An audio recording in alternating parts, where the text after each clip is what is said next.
Hi everyone, this is Sue with Bitcoin Country.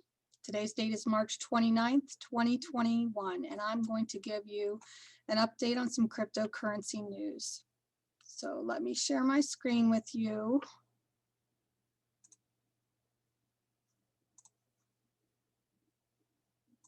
And we'll start here. Just in general, point out some cryptocurrency prices. Bitcoin's up to over $57,000. That may sound incredible, but I'm hearing experts are estimating as high as $150,000 to $200,000 by the end of the year.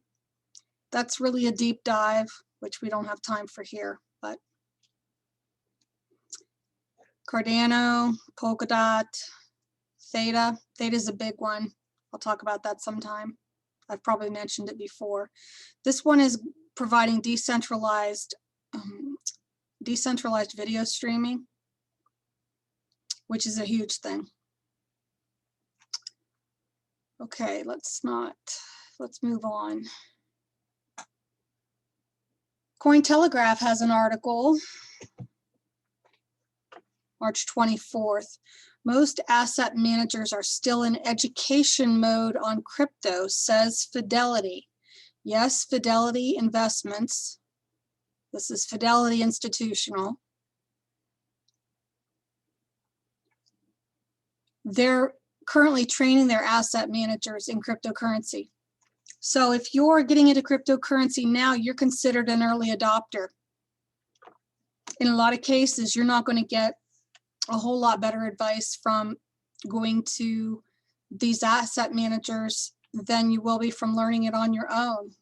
Of course, this is not investment advice. The vast majority are still in education mode.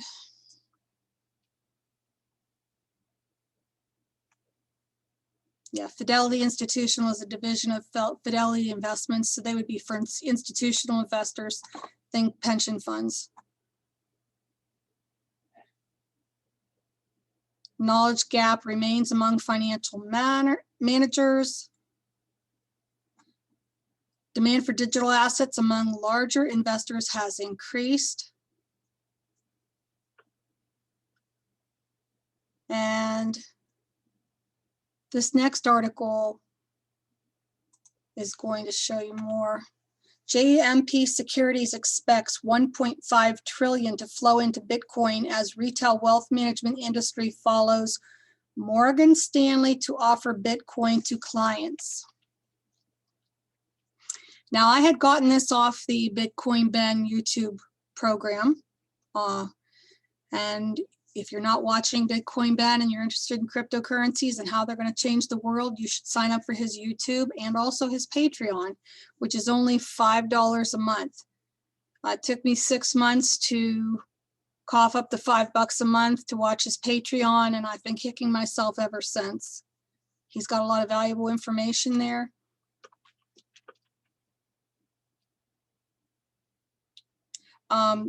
Bitcoin Ben has said the last few weeks that the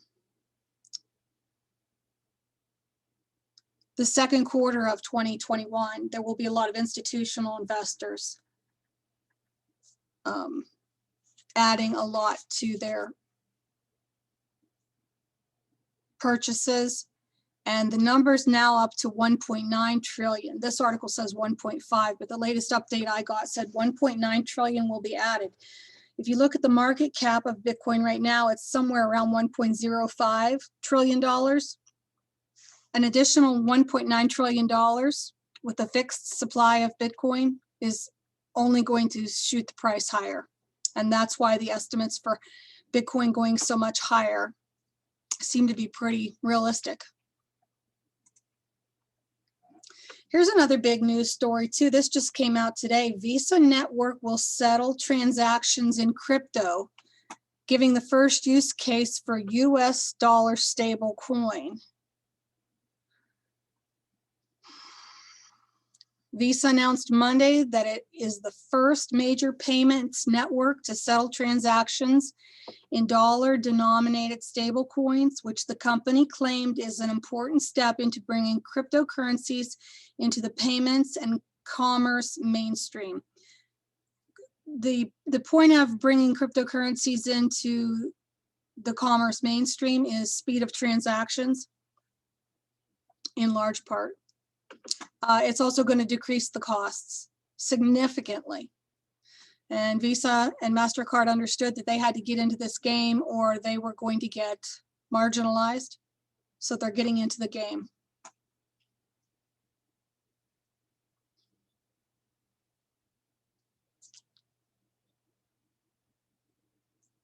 Okay, this it says, the payment network said Monday it has been piloting the settlement capability with crypto platform Crypto.com over the blockchain Ethereum on the Visa network, adding in a press release that they plan to offer the USDC settlement capabilities to additional crypto fintech partners later this year. A growing number of crypto wallet firms have been coming in to Visa in the hopes of issuing cards, but that issuance differs from traditional card issuance because these crypto firms have built everything on the foundation of digital currencies.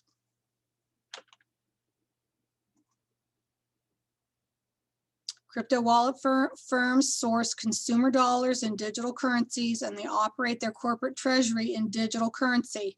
So it's sometimes been difficult for them to have to manage converting digital currencies back in traditional US dollars that is deposited into banks just to settle their obligations with Visa through existing bank wires.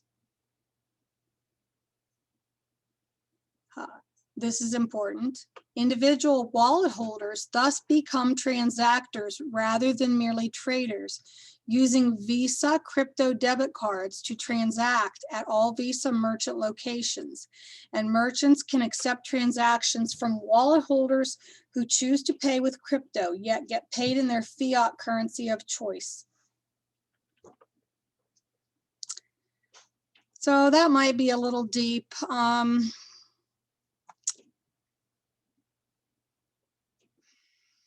I guess we need to provide some structure for some basic information on beginner level cryptocurrency stuff, which is really not what I'm doing here. I have a friend, his name is Logan. His Patreon channel is dedicated to doing beginners into crypto education videos. He's starting to compile quite a list of videos, and his Patreon is only $5 a month. So if you're interested in that, I will also be a contributor to that Patreon channel at some point. I haven't started yet, but I would like to address some of the background stuff on fiat currencies, what is happening with the de-dollarization of the world, what exactly is happening with our money, and how will it affect you.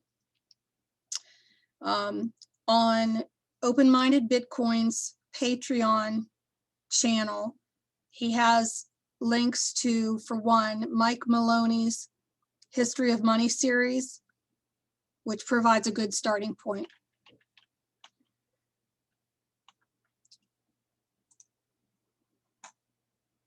And the reason I suggest his Patreon is because I wished I would have had something like this when I was starting. Logan and the rest of the team will be creating videos to show the how-tos, but also sharing the best of the best videos that we feel are out there to teach cryptocurrency, all about cryptocurrency and at a beginner level. And then there will also later be a tier added to teach more advanced topics like individual coins and tokens and what their use cases are.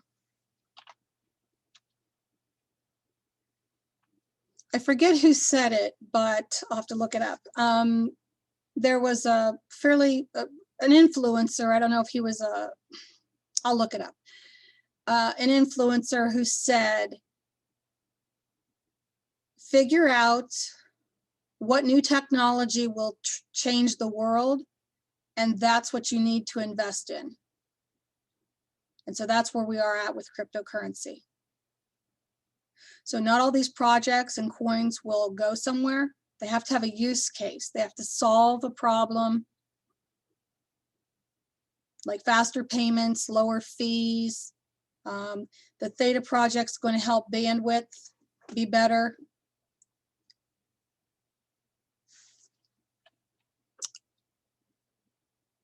This is just a second article from CNBC. Thought you'd like to see a mainstream media article on the visa information. So it's the same information.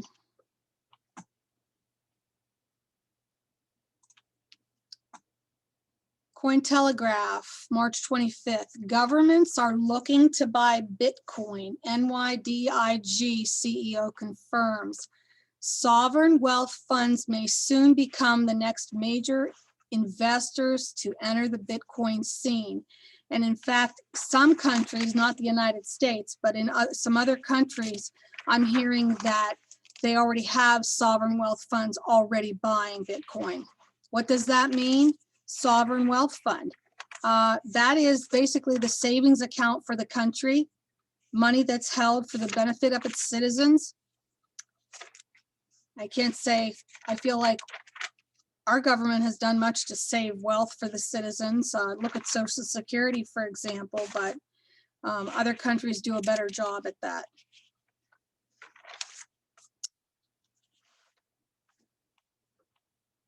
Big news.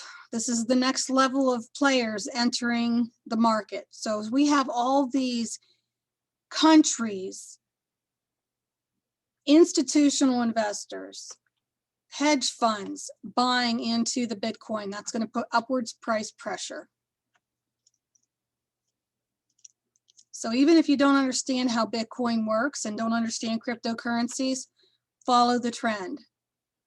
Follow the trend. And right now, at least for the next several years, there's going to be tremendous upward price pressure on Bitcoin.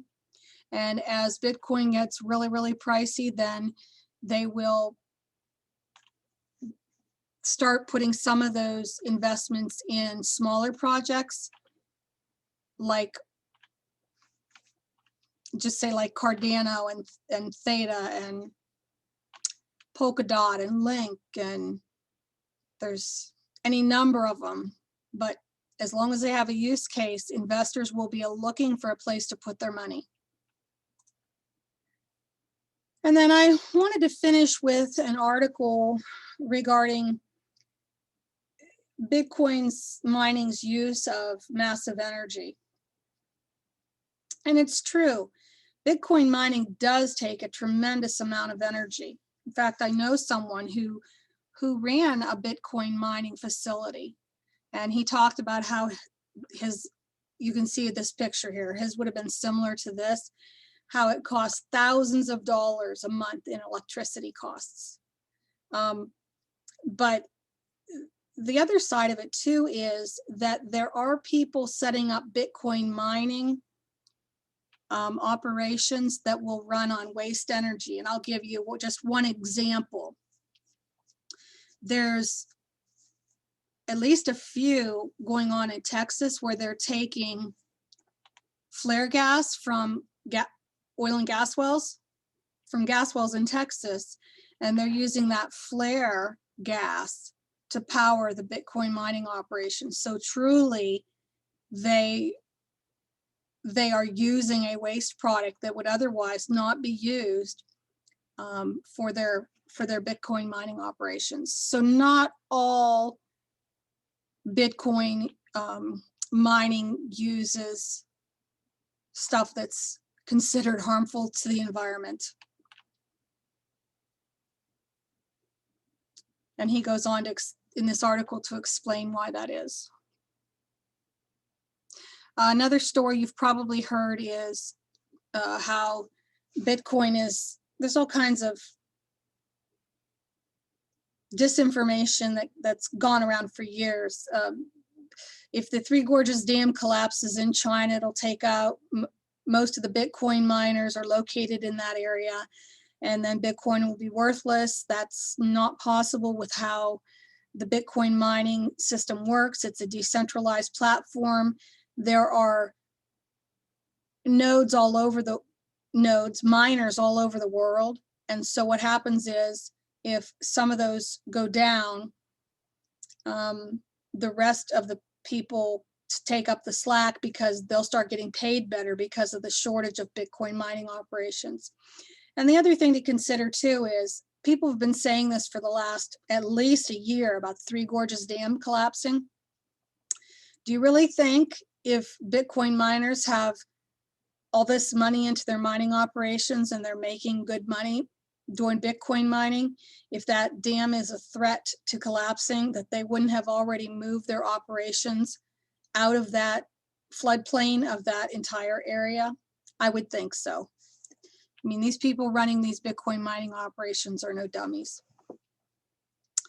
So that's today's cryptocurrency update, news update. My name is Sue. I'm from Bitcoin Country, and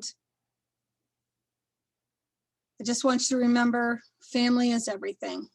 You have a nice day, and I'll try and check back with you in a day or two about some more news updates. Take care. Bye-bye.